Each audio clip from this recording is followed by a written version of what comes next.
Good morning everyone! Yun nga, ang aga namin gumising dahil pupunta kami sa fish market. Half day lang pala ang isdaan nila dito. Kaya mas maganda talagang maaga ka pupunta.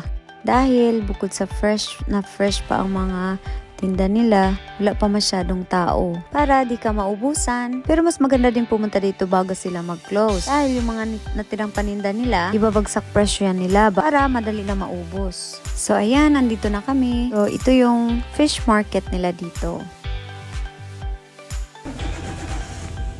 Halos kadalasan, puro crabs ang mga paninda nila. At saka marami ng taong pumunta niyan guys. Kaso lang, hindi ko lang sila binidyohan. Ang sasarap tingnan ng mga crabs nila pero may kamahalan. Pero may 3 crabs kanina, napakalaki at ang napakamahal guys. Pero may 3 customer na pinag-aagawan nila. So ayan, iba-iba na mga seafoods ang nandito. Pero hindi na ako bumili ng hipon dahil meron pa naman ako. Kaya isda lang ang binili namin. Tama lang na pang 1 week namin.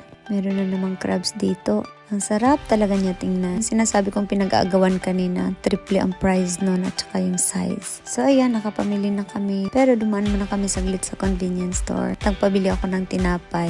Dahil ayoko magkanin ngayong umaga. May binili kasi siya sa palengke kanina na luto na. Kaya yun daw ang ulamin niya ngayong umaga. So ayan, pag-uwi namin.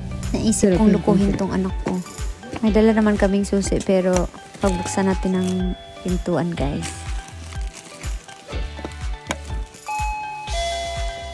Mama des!